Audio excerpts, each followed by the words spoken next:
great admiration for the noble work which you do all over conflict areas. And I think this is the greatest job one can do in lifetime.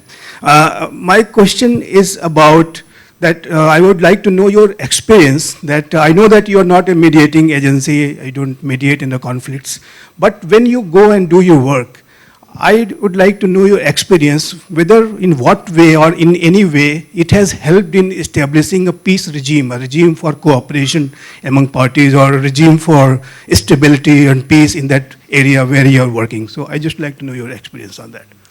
And finally, the gentleman here. So thank you very much for the excellent presentation. I am Milindo Chakraborty, from a visiting fellow from RIS. And I am also a professor in the School of Government and Public Policy in OP Jindal University.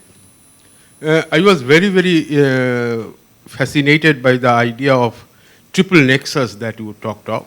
But given the process of development model that we have been following today, I have a small question that whether the model that we are following are putting us into a vicious circle of this trap, that one is required to facilitate or to take care of the problems created by the other, whether we are getting into entrapped into a vicious circle. Thank you very much. I think at this table there's one more, and then we'll close the questions.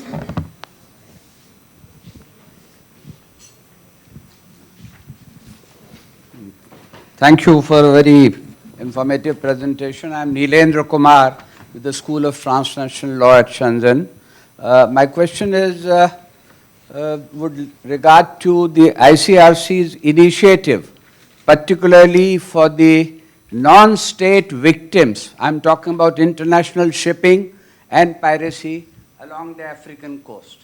Thank you.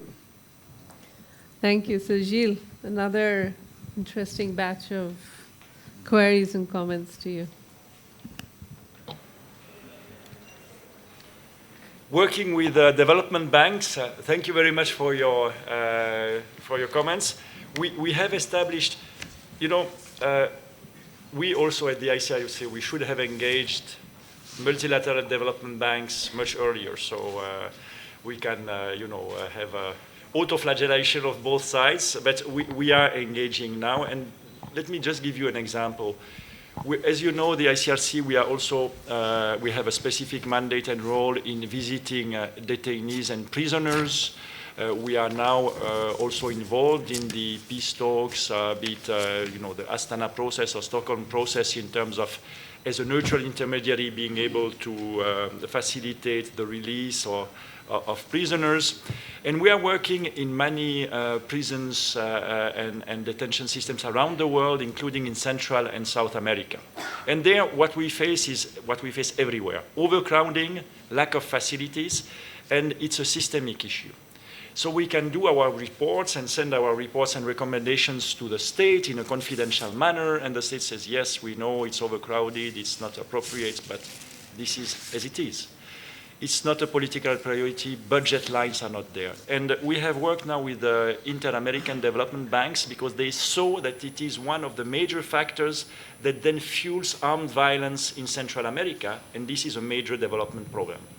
So they said, yes, we will work with you and facilitate with grants and discussion with the state, better investment in infrastructure, in architecture, in the management of prisons and detention systems, is a major way to move ahead. And this is a game changer compared to the experiences we have had over the past decades. Second, my own experience with peace processes and peace, how peace takes hold or doesn't. It's very varied from one country to another, and as you said, we are not a mediation organization. But what I think is critical is that development interventions have to, as much as humanitarian intervention, think of how to avoid negative side effects. And when I mentioned Rwanda as one example, it has been well documented that actually the conditionality, aid conditionality that had been imposed together with peace conditionality and this was imposed simultaneously in 91, 92, 93, brought the regime in an untenable situation, and the regime, as you know, and certain element of the regime were preparing for a mass-scale killing, which resulted in the genocide. But I would contend that international actors, we have been insensitive and blind to that. And the first thing, to me, in order to aid peace, is to do just that, and make sure that we don't have negative side effects. The second is to work, but it's more political, to understand how the war economy functions, and to understand how we can help sustain a transition from a war economy to a peace economy. So this is more what I have invested as an academic and as a researcher, as a professor of development economics. This is not the work of the ICRC as such, but I think, you know, war economies create a lot of winners and many more losers. And of course, shifting from a war to a peace economy entails that winners are going to lose. And how do you deal with that is often neglected, and I think this is why often peace processes have face huge problems. The vicious cycle between the triple nexus, I think it's a broader question on what kind of development models do we project and promote, and what are the issues in the world, in the global world economic and political system order. And it is a broad conversation, as I would understand it. Let me mention just one research that I conducted before, which I think is, as a professor of development economics at the Graduate Institute in Geneva, which I think is, we are making progress, is simply trying to tackle illicit financial flows. It's something which is not, again, of the ICRC, but I have a research project going on now in several African and Asian countries looking at illicit financial flows related to commodity trade. And we are discussing it in Switzerland, which is a major commodity trading hub, to say, well, how can we provide more transparency in order for developing countries which export commodities, for them to be able to muster and mobilize domestic resources for financing the SDGs. So these are broad issues which I think are critical in a development model that works, but these are more developmental issues and not so much humanitarian issues per se. That said, again, commodity trade and natural resources are often a stake in a fragile environment and conflict-torn environment. And even if this is not the main concern of the ICRC, it's important to be aware of it and to see how inadvertently or advertently we fit into this global picture.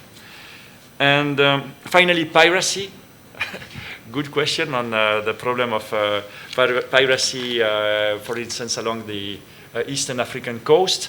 We are not involved with military and security interventions trying to address piracy in, at sea. But we are working in Somalia and in other places on land. And the criminalization of which is related to pirate activities has dramatic implications for any chances of economic development in these regions, which are held by hostage to these criminal activities that represent huge stakes. And as much as we don't mingle with these activities, as much as we see the humanitarian consequences and try to deal with the consequences on the ground. So this is what I can say about piracy. So I think we'll start wrapping up now. Thank you so much for your interest. And I'd like to go back a bit to the triple nexus, which is core to the whole Sustainable Development Goal plan and report. Also in 2016, the World Humanitarian Summit took place. And in that, it brought together nearly all, except for one or two of the humanitarian actors, but also importantly, the development actors. Because it's in this forum, it was very clearly given space and recognized that unless we address that continuum you talked about, the humanitarian development continuum, we will continue to see piecemeal responses. We'll continue to see humanitarian band-aids to situations. And importantly, drawing on the work that Gilles mentioned a number of times, resilience. How do we build resilience in a community, in a state? And for that, I think it goes back to the whole questioning of our development planning processes, our development paradigm. What do we base our solutions on? Are we doing the risk analysis, the threat analysis, based on what communities face? Is the risk analysis in Bihar the same as the risk analysis in Chhattisgarh or in Kerala? How are we taking that into consideration when we do our programming? Is it risk informed or not? And are we looking at being sensitive to the potential of conflict, to the existing conflict? And conflict is not necessarily always large scale. In South Sudan, one of the major issues was the conflict between communities, not the North-South. But the pastoralist life comes with a degree of conflict. The people who have the cows, the people who have the land that has the grass, and the people who don't have any of the two. So unless we understand the dynamics of the economy that drives, what drives the population, and we make provisions for it, we will not see the type of development that is needed. If we just look closer to our experience here in India last year, and if I compare it to what I saw the year before, we had major floods in Bihar in 2017, right? And then we had unprecedented floods in Kerala in 2018. If we look at the time that it took to recover, if we look at the scale in which people were reached, for some, it was very clear that Kerala, you went there 3 weeks later, it had been cleaned up. People had moved out of the camps. There was a system in place. And their programming, the years of development and strong systems in the state had helped a quicker recovery. Whereas in Bihar, it took us much longer even to reach the people who were most affected. So unless we, in our development in Bihar, we really look at the threats that people face, and these are natural disasters. These are elements that, again, climate change does play a role in it, but still, there is a predictability around it. How are we informing our annual plans by our risk analysis is important. We talk about women and children, and what are the threats they face when there is a disaster, when a humanitarian crisis does occur? Do we have the systems in place that will help mitigate the threats that they face? It comes back to the whole issue of what's the best investment in a development world, and I'll bring it back to education also. That the investment in education, the investment in communities, investment in community structures and systems is really what helps build resilience within the communities, within the state.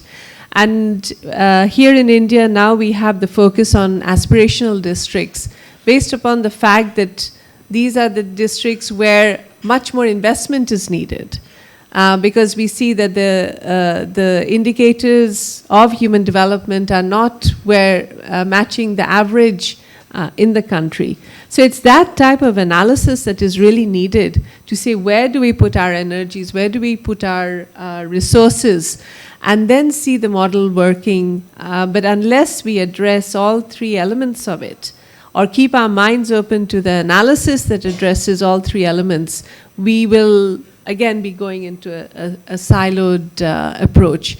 So I hope from the discussion today, many colleagues here in your own spheres, in your work areas, in the way you contribute to development or humanitarian or peace and security nexus, that you'll embrace the other two and really advocate for a more comprehensive way of looking to development models in India and in any South-South cooperation that we take forward. So, Professor Chaturvedi, thank you very much for bringing us to this forum. Thank you, participants, for being here and bringing up some challenging questions to Gilles. And I think all of us benefit from this intellectual stimulation of how we need to push ourselves a bit more to not be blindsided to one element within the nexus. Thank you very much.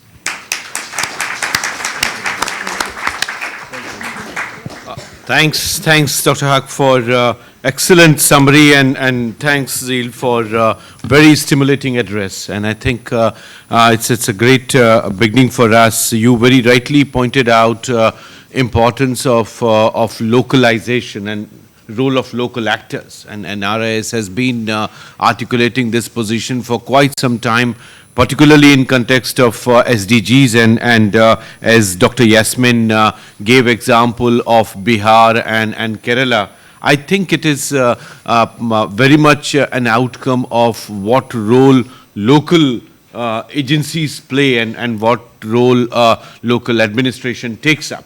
So this is something we have been articulating through RIS papers and our writings on importance of localization of SDGs. Until that happens, it's not going to move forward. And as Prime Minister has yesterday